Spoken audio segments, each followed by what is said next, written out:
क्या हो अगर हेल में जाना एक पनिशमेंट नहीं बल्कि एक्चुअली में फ्रीडम मिलना हो? And what if Satan the devil वो एक विलन नहीं बट एक्चुअली में एक हीरो निकले? क्योंकि अगर भगवान इतने अच्छे हैं तो वो इतनी सारी बुरी चीज़ें क्यों होने देते हैं? Hello everyone, welcome back to the literature guide. And आज के वीडियो में हम इन्हीं क्वेश्चंस को आंसर करेंगे ये पोम ये एपिक पढ़ के, जो है पैराडाइज लॉस्ट का बुक 1 बाय जॉन मिल्टन। तो जॉन मिल्टन कौन थे? वो एक हाईली एजुकेटेड पॉलिटिकल थिंकर थे जिन्होंने ये एपिक को लिखा है। तो सबसे पहले हमें जानना होगा कि एडम एंड ईव कौन थे। एडम एंड ईव दुनिया के पहले दो इंसान थे जो भगवान ने क्रिएट किए थे according to Bible book of Genesis. तो जो एडम थे वो डस्ट से क्रिएट किए गए थे एंड ईव जो थी वो बाद में क्रिएट की गई थी ताकि वो एडम को कंपनी रख पाए, उनकी कंपेनियन बने एंड उसे एडम की रिप से बनाया था। तो भगवान ने इनको बना के एक परफेक्ट प्लेस अर्थ पे, लाइक बहुत अच्छी जगह थी, वहाँ पे उन्हें प्लेस कर दिया जिसे कहते थे गार्डन ऑफ ईडन, जहाँ पे वो अपनी ज़िंदगी जी रहे थे इनोसेंस में, हैप्पीनेस में एंड डायरेक्ट कनेक्शन भगवान के साथ उनका था। तो उन्हें अर्थ पे क्यों भेजा गया? भगवान ने उन्हें बनाया ही इसलिए ताकि वो पीसफुली और हैप्पीली जी सके, नेचर का ध्यान रख सके एंड जो वो कमांड देंगे उसे मान सके। तो अब उनकी एक ही कमांड थी कि तुम्हें जो करना है ईडन में कर सकते हो, बस एक चीज़ है जो नहीं करनी है, वो है कि एक पेड़ है, ठीक है, ट्री है, tree of knowledge of good and evil. तो उस पेड़ पे नॉलेज है गुड एंड ईवल की, तो तुम्हें वहाँ पे जो फ्रूट मिलते हैं पेड़ में वो नहीं खाना है। तुम्हें जो करना है कर सकते हो बट उस पेड़ का फ्रूट नहीं खाना है। तो यहाँ पे गलत क्या हुआ? गलती ये हो गई उनसे कि एक फॉलन एंजल सेटन, जिसके बारे में हम आगे पढ़ेंगे, वो एक सरपेंट मतलब एक सांप बन के ईडन में घुस जाता है एंड वहाँ पे जाके वो ईव से बात करता है, उसे टेम्प्ट करता है एंड कन्विंस करता है कि फ्रूट खाने से वो काफ़ी मेच्योर, काफ़ी वाइज हो जाएगी एंड उसमें भगवान लाइक एबिलिटीज, वो एकदम गॉड लाइक हो जाएगी। तो ईव ये बात मान के उसकी बातों में आ जाती है एंड ईव ये फ्रूट खा के साथ में एडम को भी खिला देती है। तो ये जो एक्ट है इसे कहते हैं डिसोबीडियंस या फिर द फॉल ऑफ मैन। मतलब जो फॉल थी आदमी की वो यहीं से शुरू हुई। तो फ्रूट खाने के बाद क्या हुआ? जब उन्होंने भगवान की कमांड ही ब्रेक कर दी, उनका इंस्ट्रक्शन ही नहीं लिया, तो हर चीज़ बदल गई। उनकी इनोसेंस चली गई, उन्हें शेम के बारे में पता चला, उन्हें सिन के बारे में पता चला, उन्हें पता चला कि सफरिंग क्या होती है। देन भगवान ने उनको पनिश किया। अब पनिश कैसे किया? उन्हें ईडन से निकाल दिया, मतलब उनका जो पैराडाइज था वो चला गया। तो यहाँ से हमारा एपिक का नाम आता है पैराडाइज लॉस्ट। तो अब क्या होगा? अब जो भी ह्यूमन आएगा उसे एक्सपीरियंस करना पड़ेगा दुख, ठीक है, पेन, डेथ, हार्डशिप मतलब डिफ़िकल्टीज, ये सारी उन्हें लाइफ में फेस करनी पड़ेगी। तो टेक्निकली अगर ये दोनों फ्रूट नहीं खाते, अभी हम लोग भी खुशी खुशी रह रहे होते, बट नहीं, इन्हें तो फ्रूट खाना था, साथ में हमें भी ले लिया। अब at the beginning of Paradise lost, Milton ये कहते हैं कि पोम का मेन थीम ये है एक मैन की डिसोबीडियंस, मतलब एडम एंड ईव का फ्रूट खाना जिससे उनका फॉल हो गया, मतलब ईडन का चले जाना, ठीक है, लॉस ऑफ पैराडाइज। तो इसका मेन थीम यही है, मैन डिसोबीडियंस। एंड वो यहाँ पे नहीं रुकते हैं, वो और आइडियाज इंट्रोड्यूस करते हैं जैसे hope and redemption, like redemption, अपनी गलती पे रिफ्लेक्ट करके उसे मेक श्योर करना कि दोबारा ना हो, रिडेम्प्ट करना खुद को। देन वो जीसस क्राइस्ट को रेफर करते हैं as the one greater man जो ह्यूमैनिटी को बचाएंगे एंड जो खो गया है उसे वापस रिस्टोर करेंगे। तो यहाँ पे मिल्टन का एम जो है वो काफ़ी एम्बिशियस है। वो ये बताना चाहते हैं कि भगवान जो चीज़ें करते हैं वो क्यों अलाउ करते हैं, उनके हर एक्शन के पीछे कुछ मीनिंगफुल होता है एंड वो जस्टिफाई करना चाहते हैं कि भगवान हर चीज़ क्यों करते हैं।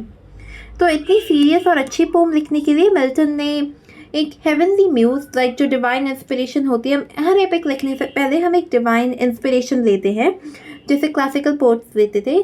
तो उन्होंने भी यही किया, बट जो उनकी म्यूज़ थी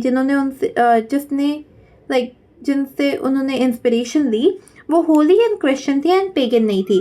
तो यूजुअली क्या होता था, जो म्यूज़ होती थी वो पेगन होती थी, मतलब वो एक रिलीजन में बिलीव नहीं रखती थी एंड वो काफ़ी सारे गॉड्स को मानते थे। तो वो पेगन नहीं थे, वो होली थी और वो क्रिश्चियन थी। तो फाइनली मिल्टन ये बिलीव करते हैं कि उनकी पोम बाकी सारी एपिक से बहुत अच्छी है क्योंकि वो एक बहुत ही इम्पॉर्टेंट टॉपिक जो है ह्यूमन फॉल एंड सल्वेशन उसके बारे में डील करती है, उससे बात करती है। एंड बस हीरोज़ या फिर वॉर से, हीरो या फिर वॉर के बारे में नहीं बताती है, बट वो ह्यूमन फॉल एंड सल्वेशन से डील करती है। तो वो ये भी कहते हैं कि वो कुछ नया ट्राई कर रहे हैं जो किसी ने आज तक कभी किया नहीं है। तो things unattempted yet in prose और राइम। तो मिल्टन यहाँ पे पैराडाइज लॉस्ट को एक ग्रैंड एपिक की तरह इंट्रोड्यूस करते हैं about man fall and redemption, aiming to justify भगवान के एक्शन जो गॉड के एक्शन होते हैं, वाइल क्लेमिंग ये मतलब ऐसा बताते हुए कि उनका जो सब्जेक्ट है, उनकी जो एपिक है, वो बाकी जो भी आज तक लिटरेचर में लिखा है उससे बहुत ज़्यादा आगे बढ़कर है। क्योंकि हमारे बुक में proper line to line available नहीं थी, उन्होंने बस कुछ मेन वर्ड्स दिए थे जिनका हमें मीनिंग पता होना चाहिए ताकि एग्ज़ाम में आए तो हम लिख सकें। तो यहाँ पे लाइन 1 हम यहाँ से शुरू करते हैं नीचे से। ओके, तो ओवरऑल समरी, लाइन 1 से 27 में मिल्टन अपनी एपिक को इंट्रोड्यूस करते हैं, उसका सेंट्रल थीम बताते हैं जो कि डिसोबीडियंस ऑफ मैन है, referring to Adam and Eve का सिन जिससे उनका पैराडाइज खो गया था एंड उन्होंने डेथ को दुनिया में लाया था। तो हाउएवर वो ये भी प्रेजेंट करते हैं the hope of redemption through Jesus Christ, मतलब describe as a one greater man जो ह्यूमैनिटी के जो ब्लिस चला गया है, जो खो चुका है, उसे वापस ले आएंगे। ठीक है, तो following the classical epic tradition वो मिल्टन हेवनली म्यूज़ को इन्वोक करते हैं, उनसे इंस्पिरेशन मांगते हैं जो कि एक पेगन डाइटी नहीं थी बट वो एक डिवाइन स्पिरिट थी जो मोसेस से एसोसिएटेड थी, जिनसे उनका क्रिएशन जिन्होंने रिवील किया था जेनेसिस में। तो वो एम्फसाइज करते हैं कि उनकी जो इंस्पिरेशन है वो सेक्रेड है एंड वो बाकी जो जिनसे बाकी क्लासिकल पोएट्स ने जिनसे इंस्पिरेशन मांगी थी उससे कहीं ज़्यादा ग्रेटर है, सुपीरियर है। देन मिल्टन डायरेक्टली ये अपील करते हैं spirit of God for guidance and वो ये रिकॉल करते हैं कि भगवान ने ये यूनिवर्स केओस से क्रिएट किया था एंड देन वो अपना final purpose, grand purpose declare करते हैं to rise to the height of this great subject and to justify the ways of God to man.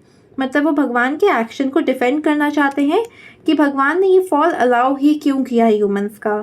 ठीक है, तो लाइन 1 में देखा जाए मैन फर्स्ट डिसोबीडियंस जो हमें पता चल गया है क्या था।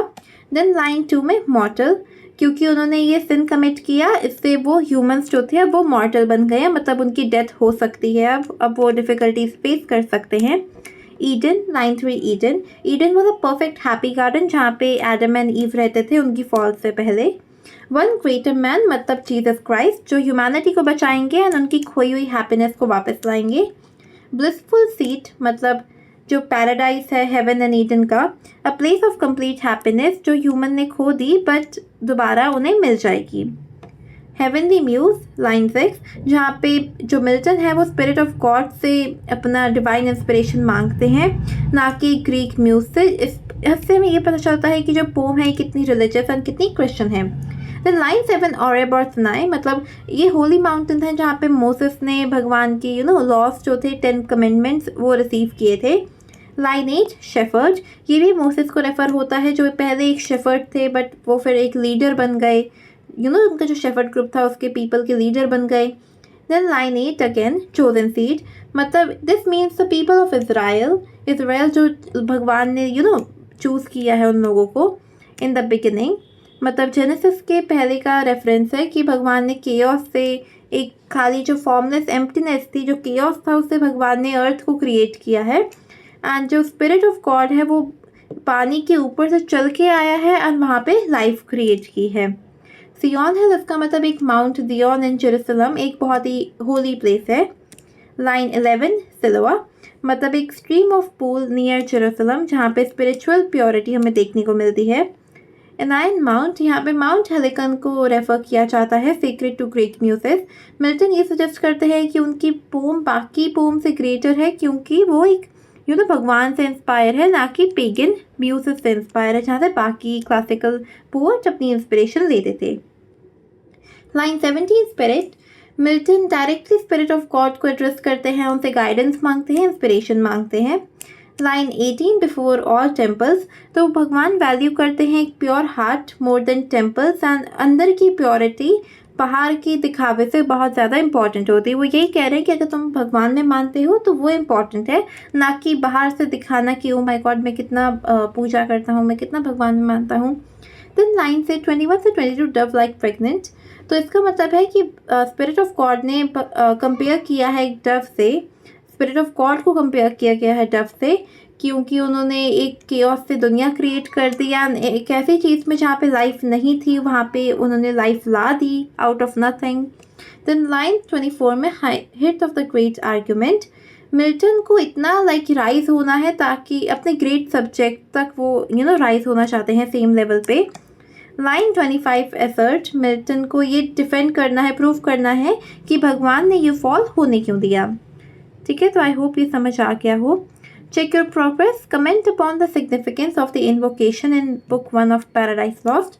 How does Milton intend to justify the ways of God's to men. ये हमने अभी डिस्कस कर दिया। सिग्निफिकेंस यही है कि उन्होंने पेगन को नहीं किया बट स्पिरिट ऑफ गॉड को डायरेक्टली अप्रोच किया। क्रिश्चियन पोम थी, रिलीजियस पोम है। And then how does Milton intend to justify, वो जस्टिफाई कैसे करना चाहते हैं, वो इस पोम के थ्रू वो डिफेंड करना चाहते हैं कि भगवान जो करते हैं वो क्यों करते हैं। हर चीज़ के पीछे रीज़न होता है, लॉजिक होता है। देन लाइन 21 से 177 अगेन हम पहले ओवरऑल समरी को पढ़ेंगे। तो इंस्पिरेशन मांगने के बाद मिल्टन क्या करते हैं, वो एक्सप्लेन करने लगते हैं कि फॉल ऑफ मैन हुआ क्यों।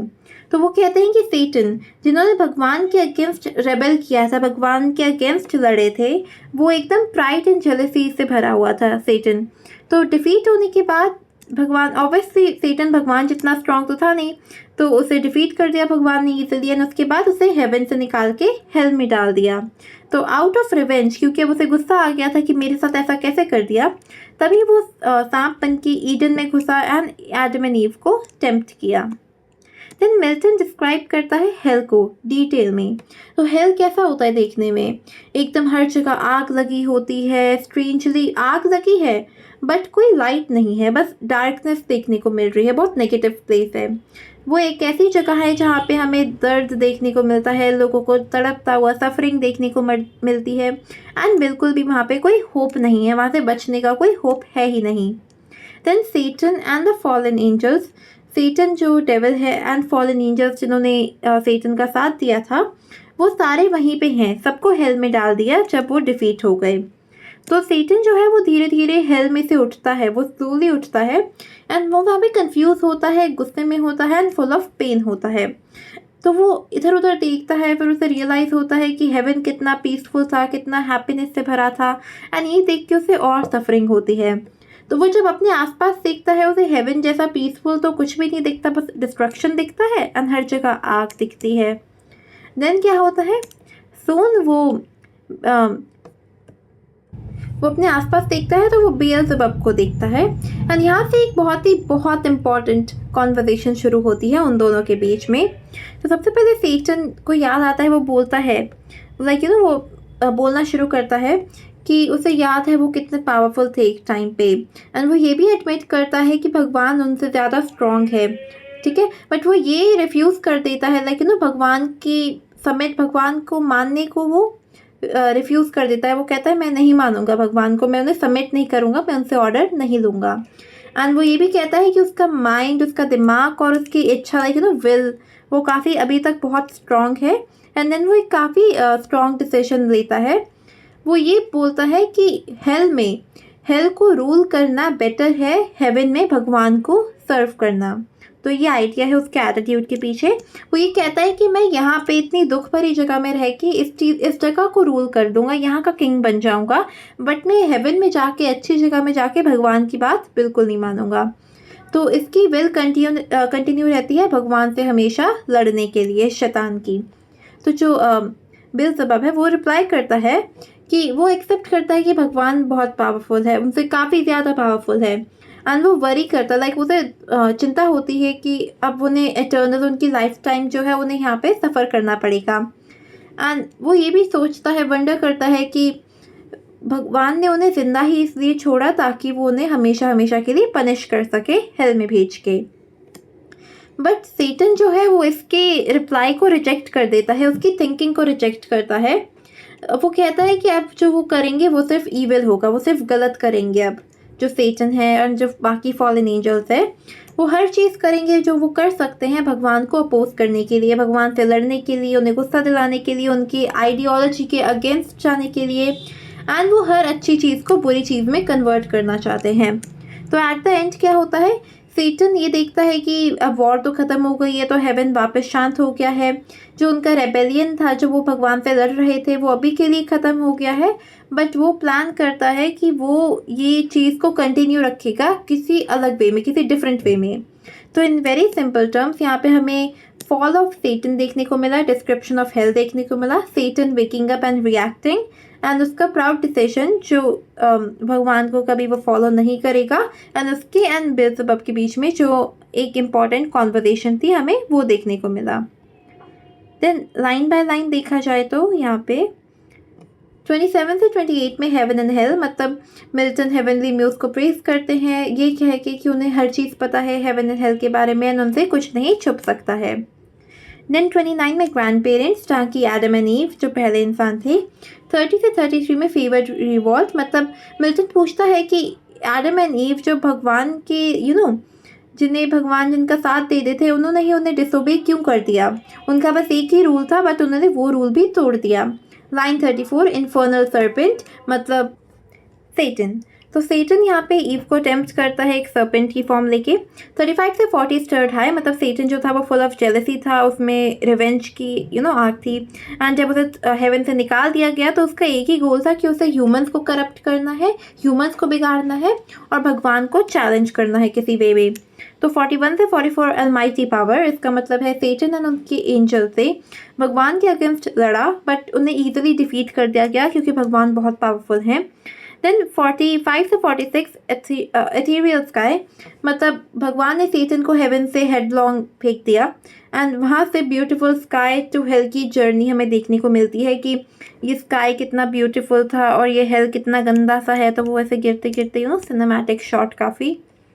देन लाइन 47 पेर्डिशन, मतलब hello a place of eternal punishment, जहाँ पे सारी बुरी चीज़ें होती है, हमेशा पनिशमेंट ही मिलेगी हेल में जाना। देन एडमेंटीन लाइन 48, यहाँ पे एडमेंटीन चेन्स, मतलब जो सेटन है वो अनब्रेकेबल चेन्स में फंस चुका है। लाइन 49 ओमनीपोटेंट, मतलब एक पावरफुल गॉड, वो एक क्वेश्चन रेज करता है 9 गर्ल्स, मतलब अगर गॉड इतना ही पावरफुल है तो उसने ये रेबेलियन होने ही क्यों दिया, जो मेन इंपॉर्टेंट क्वेश्चन है। अगर वो इतना पावरफुल है तो उन्होंने सेटन को अलाउ कैसे कर दिया, मतलब लड़ने कैसे दिया। देन लाइन 50 से 52 कन्फाउंडेड थॉट, मतलब सेटन एंड उनके एंजल थे वो हेल में पड़े रहे फॉर 9 डेज कंप्लीटली डिफीटेड, ठीक है, वो 9 दिन तक पड़े ही रहे। देन लाइन 53 से 54 कन्फाउंडेड थॉट, जो सेटन है वो कंफ्यूज्ड है, उसमें पूरा एंगर है, गुस्सा भरा हुआ है, एंड उसकी इमॉर्टैलिटी, मतलब वो कभी मर नहीं सकता, इसका मतलब यही है कि उसे पूरा लाइफ टाइम इसी में सफ़र करना पड़ेगा हेल में। Then line 55 lost happiness lasting pain, तो सेटन को याद आता है कि हेवन जो था कितना हैप्पीनेस से फुल था, बट अब जो उसका हेल आ गया है वो कितना सफरिंग के फुल सफरिंग ही है उसमें। Line 56 to 60 round he wild, मतलब सेटन इधर उधर देखता है, अपने आसपास देखता है, एंड वो डिस्ट्रक्शन देखता है, फायर देखता है, एंड उसकी हेट्रेड जो है वो बढ़ती जाती है। तो लाइन 61 to 62 एवरीवेयर, हर जगह वो देखता है वहाँ पे सिर्फ आग है। Line 63 darkness everywhere, darkness visible, मतलब जो आग है वो कोई असली लाइट तो नहीं दे रही है, बट वो और अंधेरा कर रही है, तो ये सिंबल है एक मोरल डार्कनेस का। देन 64 to 69 अ डंजन अनकंज्यूम्ड, मतलब हेल जो है उसे एक डंजन, एक जेल की तरह डिस्क्राइब किया गया है, जहाँ पे बस दुख है, दर्द है, एंड वहाँ की जो आग है वो हर चीज़ को बर्न करती रहती है, मतलब दर्द देती रहती है, बट डिस्ट्रॉय नहीं करती, उन्हें एकदम मुक्ति, मतलब मार के उनकी सफरिंग को ख़त्म नहीं करती है। Line 70 to 75 such place they fail, तो हेल जो है वो भगवान से बहुत दूर है, हेवन से बहुत दूर है, एंड वो इन्हीं रेबल्स के लिए बना है जो भगवान को अपोज करते हैं, जो गलत काम करते हैं। Then line 76 to 83 there began, तो यहाँ पे सेटन उठ जाता है, वो अपने सेकंड इन कमांड जो कि बेल्ज़ेबब है उसे देखता है, एंड सेटन उससे बात करने लग जाता है। तो यहाँ पे हमारी आती है सेटन की फर्स्ट स्पीच 84 से 96 में, इफ़ दाउ चेंज, तो सेटन कहता है कि जो बेल्ज़ेबब था वो वंस एकदम ब्राइटली शाइन करता था हेवन में, बट अब दोनों की हालत कंडीशन कैसी हो गई है, वो कितने टूट से गए हैं हेल में आके। बट वो एडमिट करता है ये भगवान पावरफुल है, बट वो कभी उन्हें सबमिट नहीं करेगा। लाइन 97 से 102, दो प्रेफरिंग, तो सेटन कहता है कि उसका माइंड एंड विल वो अभी भी स्ट्रांग है, एंड वो ये क्लेम करता है कि गॉड अनफेयर है, वो ह्यूमन को फेवर करते हैं एंजल्स की जगह। तो वो मतलब ह्यूमन की साइड देते हैं, एंजल्स जो थी, जो फॉलन एंजल्स थी, उनकी साइड नहीं लेते थे। 103 से 110, हिज अटमोस्ट और माइट्स, तो इवन दो वो हार गए हैं, उनके पास अभी भी करेज है रिवेंज की आगे, एंड विल है जो वो भगवान नहीं ले सकता उनसे। ठीक है, लाइन 111 टू 115, टू बाउ बीनीथ, तो सेटन रिफ्यूज कर देता है, वो बाउ नहीं करेगा, वो फॉरगिवनेस मतलब माफ़ी भगवान से नहीं मांगेगा, क्योंकि उसे लगता है ये करना काफ़ी शेमफुल होगा। तो लाइन 116 से 121, दिस डाउनफॉल एटर्नल वॉर, तो सेटन कहता है कि वो इमॉर्टल है, इसलिए वो एक एटर्नल वॉर, मतलब जब तक वो नहीं मरेंगे, मतलब वैसे तो कभी नहीं मरेंगे, बट जब तक वो हैं तब तक वो एक जंग को लड़ते ही रहेंगे, वो फोर्स यूज़ करेंगे, वो ट्रिक्स यूज़ करेंगे ताकि भगवान को वो अपोज कर सकें। लाइन 122 से 124, इरेकंसाइबल ऑफ हेवन, तो वो ये कहता है कि जो गॉड है वो उनका एनिमी है, एंड जो सेटन कॉल्स गॉड रूल को टायरानिकल, वो कहता है कि उनका जो भगवान का रूल है टायरानिकल है। टायरानिकल क्या होता है? इसका मतलब जो भगवान का अनजस्ट बिहेवियर था, उनकी पावर को यूज़ करने का तरीका था, तो वो कहता है कि उनका रूल टायरानिकल है। देन लाइन 125 से 127, तो स्पीक कंपेयर, तो सेटन जो है वो ब्रेवली स्पीक बात करता है, बट अंदर से वो काफ़ी पेन में है। तो जो फिर बीएलज़ेबब था, उसका रिस्पॉन्स क्या आया 128 से 133 में, ओ प्रिंस और फेट, मतलब सेटन जो बीएलज़ेबब है वो सेटन को प्रेज करता है, उसे पावरफुल लीडर कहता है, एंड ये भी एडमिट करता है कि भगवान ने उन्हें डिफीट कर दिया। देन लाइन 134 से 142, टू वेल एंडलेस मिजरी, तो वो ये भी फिर ये करता है, ये कहता है कि अब वो हार चुके हैं, उन्होंने हेवन को खो दिया, हैप्पीनेस को खो दिया, बट उनके पास अभी भी स्ट्रेंथ है एंड करेज है, बट स्ट्रेंथ एंड करेज होने के बाद भी उन्हें अब हर टाइम फॉरएवर जीना ही पड़ेगा। देन 143 से 155, बट व्हाट एटर्नल पनिशमेंट, जो बीएलज़ेबब है वो वंडर करता है कि may be God is truly और पावरफुल, मे बी भगवान ही सबसे ज़्यादा पावरफुल है, एंड वो सजेस्ट करता है कि भगवान ने उन्हें स्ट्रॉन्ग छोड़ दिया है ताकि वो और सफ़र कर सके एंड उसका पर्पस सर्व कर सके। देन आता है सेटन का सेकंड रिस्पॉन्स 156 से 168 तक, वेयर टू एम, तो सेटन स्ट्रॉन्गली अप्लाई करता है कि it is better to do evil, मतलब गलत काम करना बेटर है भगवान के साथ रह के वीक रहने से, मतलब कमज़ोर रहने से, और वो ये डिक्लेयर करता है कि वो हमेशा भगवान को अपोज करेगा, वो हर चीज़ को बुरी चीज़ में बदल देगा, एंड वो हर जगह करप्शन फैलाएगा।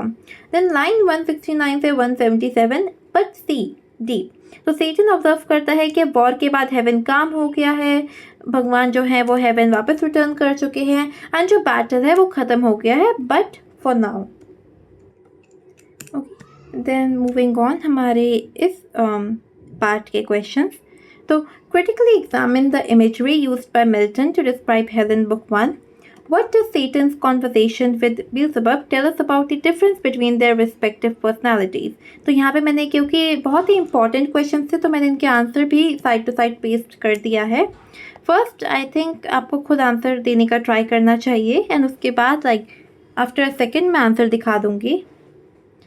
तो मिल्टन का डिस्क्रिप्शन ऑफ हेल्थ जो है वो काफ़ी रिच है, पावरफुल है एंड सिम्बॉलिक है, जहाँ पे वो फिजिकल एंड इमोशनल इमेजरी को, मोरल इमेजरी को, तीनों को कंबाइन करते हैं।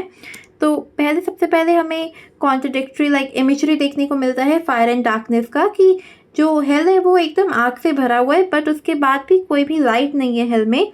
यहाँ पे दिस इज़ एन ऑक्सीमोरॉन, मतलब शोइंग कि जो फायर है वो बर्न तो कर रही है बट कंफर्ट नहीं कर रही है, एंड जो हेल है वो स्पिरिचुअल ब्लाइंडनेस एंड सफरिंग से भरा हुआ है।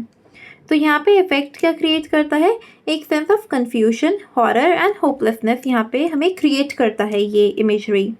Then hell as a prison, dungeon imagery, तो यहाँ पे हेल को हमने as a prison, as a jail, dungeon के उसमें कंपेयर किया है, एंड यहाँ पे देखने को मिलता है कि हेल जो है कन्फाइनमेंट की प्लेस है, जहाँ पे पनिशमेंट है एंड तुम भाग नहीं सकते हो।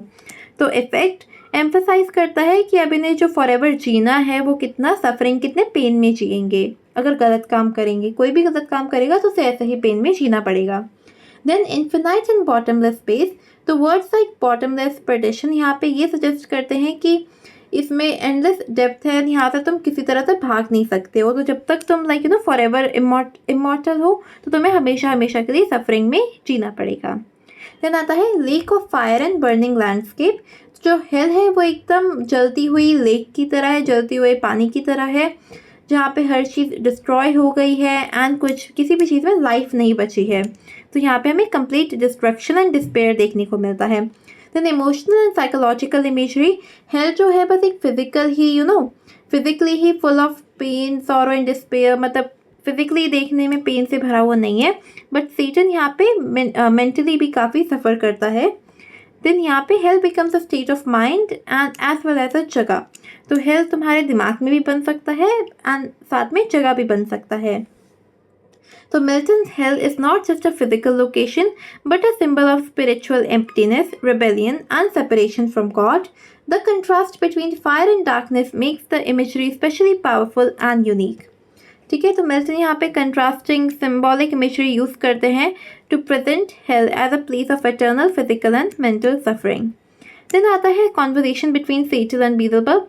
तो यहाँ पे उनका कंट्रास्ट हमें क्लियरली देखने को मिलता है। सेटन की पर्सनालिटी प्राउड एंड डिफाइंट है, ambitious and rebellious and strong willed है, ठीक है, ताकि वो भगवान को चैलेंज करना चाहता है, उन्हें हराना चाहता है एंड वो ये बिलीव करता है कि उनका माइंड है वो बिल्कुल डिफीट नहीं हो सकता। काफ़ी डिसेप्टिव लीडर है, हीरो की तरह बोल तो रहा है बट अंदर काफ़ी पेन छुपाया हुआ है। तो Satan appear as a heroic but flawed rebel, मतलब वो हीरोइक तो अपीयर कर रहा है बट वो अंदर से काफ़ी फ्लॉड है। मीनवाइल जो बीएल्ज़ेबुब है उसकी पर्सनालिटी हमें थोड़ी और रियलिस्टिक दिखती है, मतलब वो डिफीट तो अपना एक्सेप्ट कर रहा है बट साथ में साथ वो ये भी एक्नॉलेज कर रहा है कि भगवान कितना पावरफुल है। देन उसकी पर्सनैलिटी बस रेबेलियस है, वो भगवान को अलाउ करता है, वो क्वेश्चन करता है कि भगवान ने उनकी सफरिंग को क्यों अलाउ किया है। शोज डाउट एंड रिफ्लेक्शन, वो डाउट करता है कि मैंने ठीक किया है ये लाइक उनके अगेंस्ट रेबल करके। वो लॉयल है बट सबमिसिव भी है, मतलब वो सेटन को एज अ लीडर रिस्पेक्ट करता है एंड उन्हें चैलेंज नहीं करता है डायरेक्टली। तो यहाँ पे की डिफरेंस ये है कि सेटन प्राउड है, डिफाइंट है, रेबेलियस है, एम्बिशियस लीडर है। मीनवाइल बीएल्ज़ेबुब थॉटफुल है, कॉशियस है, एक्सेप्ट करता है रियलिटी, लॉयल फॉलोअर है एंड सेटन से मोर रैशनल है, मतलब मोर सोचता है एंड सही सोचता है। Then the conversation shows Satan as a bold, rebellious leader, while Beelzebub appears more realistic and questioning, highlighting a contrast between passion and reason. ठीक है, तो that was it the video for today. आज हमने half cover किया है, बाकी का half हम अगले वीडियो में कवर करेंगे। इतना ज़्यादा नहीं है तो ईजिली कवर हो जाएगा। अगर इस वीडियो से आपको कुछ भी सीखने को मिला या कोई डाउट क्लियर हुआ तो make sure to like the video and subscribe to my channel for the more upcoming parts. Thank you so much for watching and bye bye.